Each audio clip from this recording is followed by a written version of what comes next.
આજના આ વિશ્લેષણમાં તમારું સ્વાગત છે. જુઓ, આજે આપણે એકદમ ડિટેક્ટિવ બનીને એક બહુ જ રસપ્રદ સફર પર જવાના છીએ. આપણે આપણી આસપાસની વસ્તુઓને બારીકાઈથી જોઈશું અને એ શોધી કાઢીશું કે જેને આપણે રોજિંદા જીવનમાં શુદ્ધ માનીએ છીએ. શું વિજ્ઞાનની કડક ભાષામાં પણ તે ખરેખર શુદ્ધ છે, ખરું? તો ચાલો દ્રવ્યના આ અદ્ભુત રહસ્ય પરથી પડદો ઉઠાવીએ અને હકીકત જાણીએ. હવે એક સાવ સીધો પ્રશ્ન વિચારીએ. સામાન્ય રીતે જ્યારે આપણે બજારમાંથી દૂધ લાવીએ અને પેકેટ પર મોટા અક્ષરે લખેલું હોય શુદ્ધ દૂધ, ત્યારે મગજમાં સૌથી પહેલાં શું આવે? એ જ ને કે ભાઈ આમાં કોઈ ભેળસેળ નથી કે કોઈ વધારાનું પાણી નથી ઉમેર્યું, બરાબર ને? પણ વૈજ્ઞાનિક દૃષ્ટિકોણથી આખી વાત તદ્દન અલગ જ છે. વિજ્ઞાનની કડક વ્યાખ્યા મુજબ જોઈએ તો રોજિંદુ દૂધ જરાય શુદ્ધ નથી. જી હા, વાસ્તવમાં તે પાણી, ચરબી અને પ્રોટીન જેવા અલગ અલગ ઘટકોનું એક અત્યંત જટિલ મિશ્રણ છે. એટલે કે વિજ્ઞાન માટે શુદ્ધતાનો અર્થ આપણા રોજિંદા અર્થ કરતાં સાવ જુદો જ પડે છે. તો આ આખા રહસ્યને સંપૂર્ણપણે ઉકેલવા માટે આપણે આ 6 મુખ્ય બાબતો પર નજર કરીશું. દ્રવ્યની શુદ્ધતાની વૈજ્ઞાનિક વ્યાખ્યાથી શરૂઆત કરીને મિશ્રણોના પ્રકારો, દ્રાવણો, અલગીકરણ અને છેક બ્રહ્માંડના ખરેખર શુદ્ધ પદાર્થો એટલે કે તત્વો અને સંયોજનો સુધીની સફર આપણે ખેડીશું. તો ચલો, બિલકુલ મોડું કર્યા વગર આપણી પહેલી તપાસ શરૂ કરીએ. વિજ્ઞાનમાં શુદ્ધતાનું આ ચોક્કસ ધોરણ આખરે છે શું? કયા પદાર્થને વૈજ્ઞાનિક રીતે શુદ્ધ કહી શકાય? વૈજ્ઞાનિક રીતે જોઈએ તો શુદ્ધ દ્રવ્ય એટલે એવું દ્રવ્ય જે ફક્ત અને ફક્ત એક જ પ્રકારના કણોનું બનેલું હોય. મતલબ કે તે પદાર્થનો ગમે તે ભાગ તમે તપાસો, તેમાં રહેલા તમામ કણોના રાસાયણિક ગુણધર્મો બિલકુલ સમાન જ હોવા જોઈએ. જો તેમાં ભૂલથી પણ બીજું કંઈક ભળી ગયું હોય ને, તો વિજ્ઞાન તેને શુદ્ધ માનવાની સીધી ના પાડી દે છે. સોનું, ચાંદી કે શુદ્ધ લોખંડ, આ બધા એના પરફેક્ટ ઉદાહરણો છે, કારણ કે તેના દરેક કણની ઓળખ એકદમ સરખી જ હોય છે. હવે શુદ્ધ દ્રવ્યથી તદ્દન ઉલટું આવે છે મિશ્રણ. એક મજેદાર વાત કહું, આપણી આસપાસની મોટાભાગની વસ્તુઓ, પછી ભલે તે આપણે શ્વાસમાં લેતા હોઈએ હવા હોય, આપણે પીતા હોઈએ દૂધ હોય કે જમીનની માટી હોય, આ બધું જ ખરેખર મિશ્રણ છે. તેમાં 2 કે તેથી વધુ પદાર્થો ભેગા થયેલા હોય છે. અને અહીં સૌથી રસપ્રદ વાત એ છે કે તેઓ એકબીજા સાથે કોઈ જ રાસાયણિક પ્રક્રિયા કરતા નથી. બસ તેઓ માત્ર એક જ જગ્યાએ ભેગા રહે છે, પોતાની મૂળ ઓળખ ગુમાવ્યા વગર. હવે જ્યારે આપણે જાણી જ લીધું છે કે આપણી આસપાસ મિશ્રણોનું આખું એક વિશાળ સામ્રાજ્ય છે, તો ચાલો આ મુખ્ય શકમદોને 2 પ્રાથમિક પ્રકારોમાં વહેંચીને વધુ સારી રીતે ઓળખીએ. ઓકે, તો ચાલો આની થોડી ઊંડાણપૂર્વક ચર્ચા કરીએ. સમાંગ મિશ્રણ એટલે એવું મિશ્રણ જે એકદમ પરફેક્ટલી એકરૂપ થઈ જાય છે. દાખલા તરીકે પાણીમાં ખાંડ. જ્યારે તમે પાણીમાં ખાંડ ઓગાળો છો, ત્યારે તે એટલી બધી ભળી જાય છે કે તમે પાણી અને ખાંડને અલગથી જોઈ જ નથી શકતા, કારણ કે સૂક્ષ્મ સ્તરે કણો સમાન રીતે ગોઠવાઈ ગયા હોય છે. બીજી બાજુ છે વિષમાંગ મિશ્રણ. આમાં ઘટકો ભૌતિક રીતે અલગ જ રહે છે. જો તમે રેતી અને મીઠું ભેગું કરો તો તે ભળશે ખરું, પણ એકરૂપ નહીં થાય. તમે માઇક્રોસ્કોપિક સ્તરે કે નરી આંખે પણ સ્પષ્ટ જોઈ શકશો કે બંને અલગ જ છે. હવે અહીં એક ખરેખર બહુ જ સરપ્રાઇઝિંગ વાત છે. આપણી આસપાસની હવા પણ એક વિશાળ સમાંગ મિશ્રણ જ છે. અને નવાઈની વાત એ છે કે જે ઓક્સિજનથી પૃથ્વી પર જીવન ધબકે છે ને, એ હવાનો મુખ્ય ઘટક છે જ નહીં. હવા મુખ્યત્વે 28% નાઇટ્રોજનની બનેલી છે, જ્યારે ઓક્સિજન માત્ર 21% છે. આ ઉપરાંત બીજા કેટલાક વાયુઓ પણ છે. પણ આ આખું મિશ્રણ એટલું સરસ રીતે એકરૂપ છે કે આપણને બસ એક સળંગ વાયુ જ લાગે છે. તો ચાલો હવે થોડા વધુ માઇક્રોસ્કોપિક લેવલ પર જઈએ અને જોઈએ કે આ મિશ્રણો કેવી રીતે આપણી નજર સામે જ છુપાઈને આપણને છેતરે છે. જુઓ, જ્યારે પણ આપણે દ્રાવણની વાત કરીએ ત્યારે તેમાં 2 મુખ્ય પાત્રો હોય છે, એક દ્રાવ્ય અને બીજું દ્રાવક.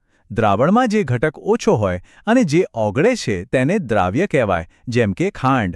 અને જે ઘટક વધારે હોય, જેમાં વસ્તુ ઓગળે છે, તેને દ્રાવક કહેવાય, જેમ કે પાણી. બસ આ 2 પાત્રો મળીને દ્રાવણ બનાવે છે. અને આ બંનેના રેશિયો પરથી જ આપણે કોઈપણ દ્રાવણની સાંદ્રતા એટલે કે એનું કોન્સન્ટ્રેશન નક્કી કરીએ છીએ. આ કન્સેપ્ટ સમજવા માટે એક મસ્ત અને સરળ ઉદાહરણ લઈએ. ધારો કે કોઈ માણસની જમવાની કેપેસિટી 5 રોટલીની છે. હવે જો તમે એને 6ઠ્ઠી રોટલી આપશો તો એ ખાઈ શકશે? બિલકુલ નહીં, કારણ કે એની ક્ષમતા પૂરી થઈ ગઈ છે, એ ધરાઈ ગયો છે. દ્રાવણનું પણ બિલકુલ આવું જ છે. કોઈ ચોક્કસ તાપમાને જ્યારે દ્રાવણમાં વધુ દ્રવ્ય ઓગાળવાની ક્ષમતા જ ના રહે, ત્યારે તેને સંતૃપ્ત દ્રાવણ કહેવાય.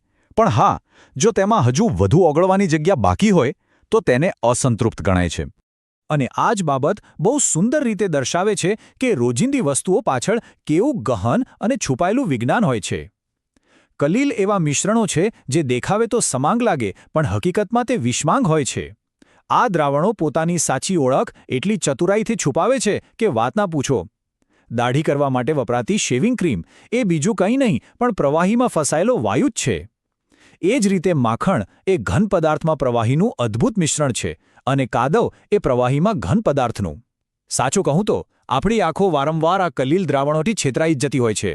હવે સ્વાભાવિક રીતે જ એવો પ્રશ્ન થાય કે યાર, જો આ પદાર્થો આટલા જટિલ રીતે એકબીજામાં મિક્સ થઈ ગયા હોય તો વૈજ્ઞાનિકો એમને પાછા મૂળ સ્વરૂપમાં અલગ કેવી રીતે કરતા હશે? ચાલો લેબોરેટરીની કેટલીક જબરદસ્ત ટેકનિક્સ પર નજર કરીએ. તમે માનશો નહીં, પણ રોજ સવારે ચા બનાવીને એ ખરેખર અલગીકરણ પ્રક્રિયાનો એક ઉત્તમ માસ્ટર ક્લાસ છે. સૌથી પહેલાં આપણે પાણી એટલે કે દ્રાવક લઈએ છીએ. પછી તેમાં ખાંડ અને ચાની પત્તી નાખીએ છીએ. ખાંડ સંપૂર્ણપણે ઓગળી જાય છે પણ ચાની પત્તી અદ્રાવ્ય રહે છે. અને છેલ્લે આપણે ગરણી વડે ગાળીને અદ્રાવ્ય ચાની પત્તીને અલગ કરીએ છીએ અને ફાઇનલ દ્રાવણ આપણા કપમાં આવી જાય છે. આ સાવ સાદી લાગતી પ્રક્રિયા વિજ્ઞાનના બહુ મોટા સિદ્ધાંત પર કામ કરે છે. આ સિવાય વિજ્ઞાન પાસે આવા મિશ્રણોને અલગ કરવા માટે બીજા પણ ઘણા પ્રભાવશાળી હથિયારો છે. દાખલા તરીકે સેન્ટ્રીફ્યુગેશન. આ પદ્ધતિમાં મિશ્રણને એટલું ઝડપી ગોળ ગોળ ફેરવવામાં આવે છે કે ભારે કણો તળિયે બેસી જાય અને હળવા કણો ઉપર આવી જાય. હા, આ જ રીતે દહીંમાંથી માખણ અલગ કરવામાં આવે છે. પછી દરિયાના પાણીમાંથી બાષ્પીભવન કરીને મીઠું મેળવાય છે. જો બે પદાર્થોમાંથી એક સીધો ઘનમાંથી વાયુમાં ફેરવાતો હોય તો ઉર્ધ્વપાતન પદ્ધતિથી કપૂર જેવા પદાર્થને અલગ કરાય છે. અને રંગોના જટિલ મિશ્રણને છૂટા પાડવા માટે ક્રોમેટોગ્રાફી જેવી અત્યાધુનિક પદ્ધતિ વપરાય છે. તો અત્યાર સુધી આપણે મિશ્રણોની આ રંગીન અને જટિલ દુનિયા જોઈ. હવે આપણે એ અંતિમ રહસ્ય તરફ આગળ વધીએ. આખા બ્રહ્માંડના ખરેખર શુદ્ધ પદાર્થો કહેવાય કોને? તત્વ એ દ્રવ્યનો પાયાનો એકમ છે, જેને કોઈપણ રાસાયણિક પ્રક્રિયાથી વધુ સરળ પદાર્થોમાં તોડી શકાતો નથી. તેને મુખ્યત્વે ધાતુઓ, અધાતુઓ અને અર્ધધાતુઓમાં વહેંચવામાં આવેલ છે. ધાતુઓ સામાન્ય રીતે ચળકાટ ધરાવે અને વિદ્યુતની સુવાહક હોય. પણ અહીં એક બહુ જ ઇન્ટરેસ્ટિંગ અપવાદ છે. પારો એટલે કે મર્ક્યુરી.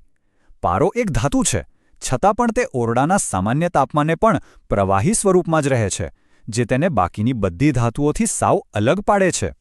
હવે જ્યારે બે અથવા વધુ તત્વો રાસાયણિક રીતે એક ચોક્કસ પ્રમાણમાં જોડાય છે ને, ત્યારે સંયોજન બને છે અને અહીં પ્રકૃતિનો અસલી જાદુ જોવા મળે છે.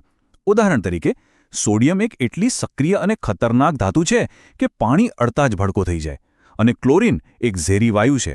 પણ જ્યારે આ બંને રાસાયણિક રીતે એકબીજા સાથે જોડાય છે ત્યારે તેઓ પોતાના મૂળ ગુણધર્મો સાવ ભૂલી જાય છે અને એકદમ નવો જ પદાર્થ બનાવે છે. સોડિયમ ક્લોરાઇડ એટલે કે આપણું રોજિંદું મીઠું, જે ખાવા માટે એકદમ સુરક્ષિત, જરૂરી અને 100% શુદ્ધ છે. બસ આ જ તો છે રાસાયણિક સંયોજનની તાકાત. હવે આપણે આપણા આજના આ વિશ્લેષણના એકદમ અંતિમ તબક્કા પર આવી ગયા છે. કોઈપણ પદાર્થમાં થતો ફેરફાર એ ફક્ત દેખાવ પૂરતો ભૌતિક ફેરફાર છે કે પછી તે અંદરથી બદલાઈ ગયેલું સંપૂર્ણ રાસાયણિક પરિવર્તન છે એ ખબર કેવી રીતે પડે? જો આ બંને વચ્ચેનો તફાવત એકદમ ક્લિયર છે.